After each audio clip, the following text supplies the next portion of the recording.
तो ये क्वेश्चन 9 है, यूपीपीएससी 2023 का क्वेश्चन है।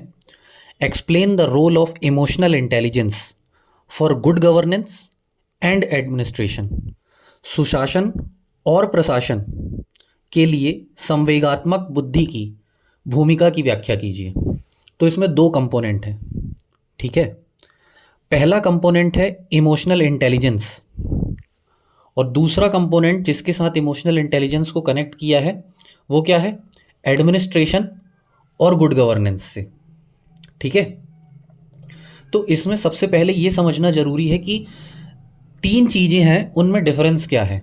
पहला गवर्नेंस, दूसरा गुड गवर्नेंस और तीसरा एथिकल गवर्नेंस। तो गवर्नेंस क्या होती है?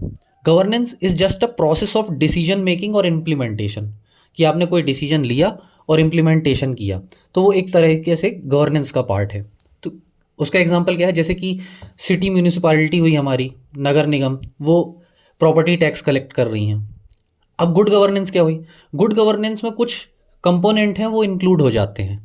फॉर एग्जांपल, जब ट्रांसपेरेंसी हो गवर्नेंस करने के दौरान, अकाउंटेबिलिटी इंश्योर कर रहे हैं, पार्टिसिपेटरी हो, लोगों का साथ मिल रहा हो और एफिशिएंट यूज़ ऑफ रिसोर्सेज हो, तो वो गुड गवर्नेंस कहलाती है, राइट। अब सेम एग्जांपल को कैसे यूज़ करेंगे कि म्यूनिसिपैलिटी टैक्स कलेक्ट कर रही है, लेकिन वो ये डेटा भी बता रही है कि टैक्स आया कहाँ से, और वो ट्रांसपेरेंटली उस चीज़ों का उपयोग कर रही है रोड बनाने में या फिर पब्लिक पार्टिसिपेशन को इंश्योर करने में, तो ये गुड गवर्नेंस हो गई। अब इथिकल गवर्नेंस क्या है? इथिकल गवर्नेंस में और एक लेयर वैल्यू एडिशन हो जाएगा, जो कि फेयरनेस होगी, ऑनेस्टी होगी और इंटीग्रिटी के साथ जब ये चीज़ें हो रही हों, तो वो क्या हो जाएगी, ethical governance. For example, same municipality that was collecting resources, वो अब एलोकेट कर रही है रिसोर्सेज किस चीज़ पे, प्रायोरिटी के बेसिस पे, कि मोस्ट वल्नरेबल सेक्शंस पहले आए, ठीक है, क्योंकि उनको शायद इस फंड की शायद सबसे ज़्यादा ज़रूरत है, तो उनके लिए शेल्टर्स बनाना, रैन बसेरों का निर्माण करना। तो ये क्या हो गई, ये हो गई आपकी इथिकल गवर्नेंस, क्योंकि ये समाज के सारे स्टेक होल्डर्स को साथ में लेके चल रहे हैं, ठीक है। अब स्टार्ट करते हैं इमोशनल इंटेलिजेंस से।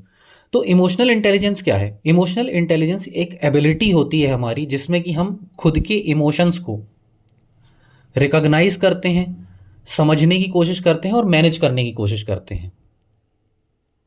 पर क्या सिर्फ ये हमारे इमोशंस तक सीमित है? नहीं, इसमें हम दूसरों के इमोशंस को भी परसीव और इन्फ्लुएंस करने की क्षमता जब रखते हैं, तो इसको कहते हैं कि इमोशनल इंटेलिजेंस है।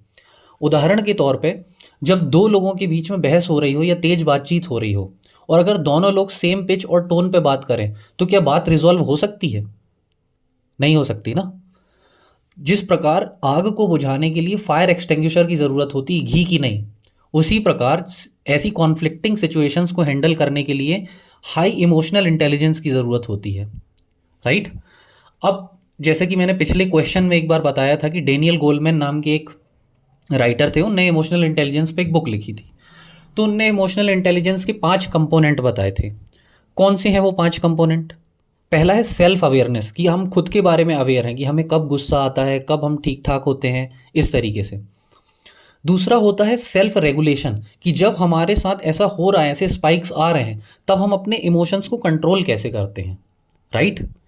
तीसरा होता है मोटिवेशन, हम मोटिवेशन ड्रिवन हो अपने गोल्स को अचीव करने के लिए। चौथा होता है एम्पैथी। एम्पैथी का मतलब होता है कि putting our feet in the shoe of others और थिंकिंग फ्रॉम देयर पर्सपेक्टिव, कि हम अपने आप को किसी व्यक्ति की सिचुएशन में रख कर देखें और उसके पर्सपेक्टिव से सोच के देखें कि वो कैसा महसूस कर रहा होगा। ये होती है एम्पैथी।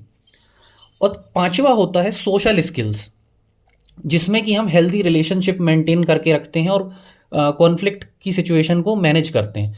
हम कैसे किससे बात करते हैं और कैसा हमारा व्यवहार होता है, ये हमारी सोशल स्किल्स बताती हैं कि हम अपनी बातों से कितने जल्दी प्रभावित कर लेते हैं लोगों को, राइट। अब इसमें आगे बढ़ते हैं कि हम इमोशनल इंटेलिजेंस को इम्प्रूव कैसे कर सकते हैं।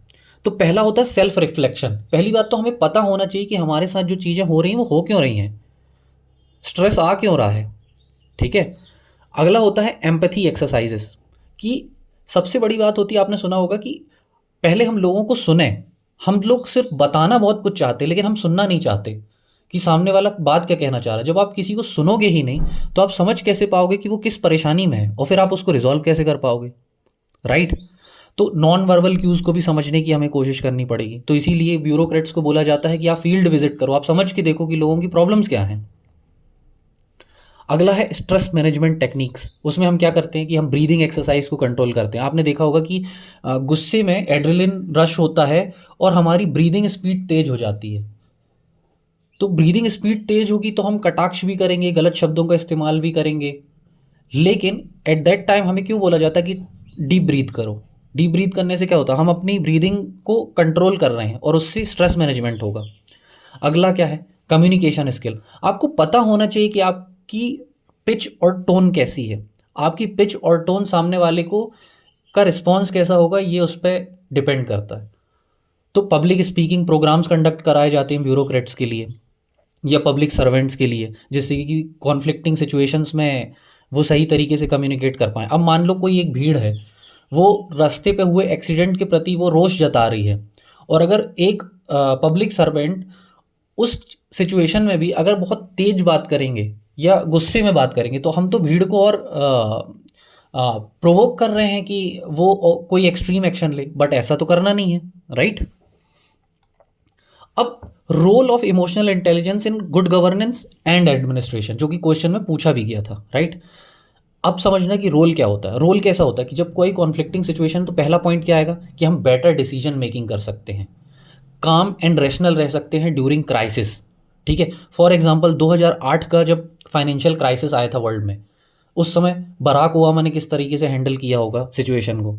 ठीक है, फिर कॉन्फ्लिक्टिंग सिचुएशन, जब दो कॉन्फ्लिक्टिंग सिचुएशन होती हैं, तब हम नेगोशिएट कैसे कर रहे हैं डिस्प्यूट को। For example Sterlite copper case था यहाँ पर साउथ इंडिया में, ठीक है, और उसमें किसानों के साथ और जो लोकल लोग हैं उनके साथ कंपनी को कैसे नेगोशिएट कराया।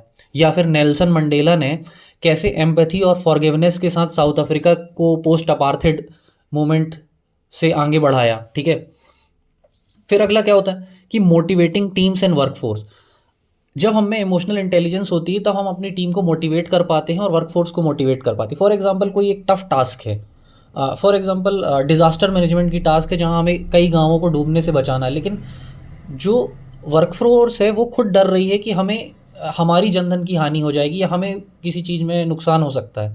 तो हम कैसे अपनी वर्कफोर्स को मोटिवेट करेंगे, ये भी हम पे डिपेंड करेगा कि हम में हमारे अंदर कितनी इमोशनल इंटेलिजेंस है। अगला क्या है, पब्लिक सर्विस डिलीवरी को इम्प्रूव कर देती है इमोशनल इंटेलिजेंस। कैसे कि हम समझ पाते हैं कि सिटीजन की नीड्स क्या है, तभी ना हम इंक्लूसिव गवर्नेंस कर पाएंगे। जब हमें पता ही नहीं होगा कि सिटीजन्स चाहते क्या है, तो हम कुछ भी कर रहे होंगे, है ना। इसीलिए हम बोलते हैं कि बॉटम अप अप्रोच, आप सुनो लोगों की कि लोग क्या कहना चाहते हैं। फिर उसके बाद ट्रांसपेरेंसी और अकाउंटेबिलिटी आती है। इमोशनल इंटेलिजेंस हमें बताती है कि we are able to take criticism positively and in transparent manner.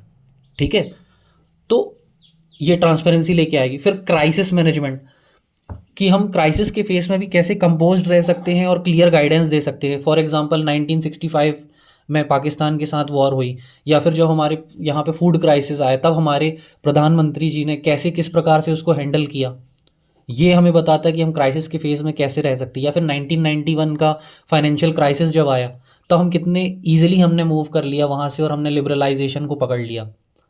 अगर इमोशनल इंटेलिजेंस नहीं होती तो क्या वो ऐसा हो पाता, नहीं ना। अब एम्पैथी फॉर मार्जिनलाइज्ड ग्रुप, कि हम वल्नरेबल सेक्शंस के साथ कैसा व्यवहार करते हैं।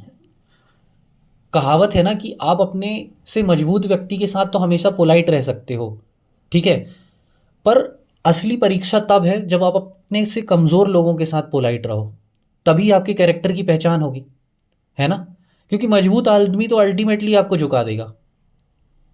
तो ये हमारे एम्पैथी से रिलेटेड और इमोशनल इंटेलिजेंस से रिलेटेड एक वो है, एक क्वालिटी है। ठीक है, तो इमोशनल इंटेलिजेंस को हम कंक्लूड करके ये बोल सकते हैं कि emotional intelligence bridges the gap between technical knowledge and human connection, है ना। टेक्निकल नॉलेज और ह्यूमन कनेक्शन के बीच के गैप को ख़त्म कर देती है और एक क्रिटिकल स्किल बना देती है, जिसमें कि हम लोगों को साथ में लेकर काम कर सकते हैं। तो ये एक मोटा मोटा आइडिया था इमोशनल इंटेलिजेंस को गुड गवर्नेंस और एडमिनिस्ट्रेशन के साथ कैसे जोड़ा जा सकता है। और ये एक और इम्पॉर्टेंट टॉपिक अपना कंप्लीट हो गया। इसके पहले के जो सारे टॉपिक्स हैं और लेक्चर्स हैं, उनके जो क्वेश्चंस हैं वो भी डिस्क्रिप्शन बॉक्स में हैं, तो उनको एक एक बार देख लेना और उससे वो टॉपिक क्लियर हो जाएगा, राइट। Thank you.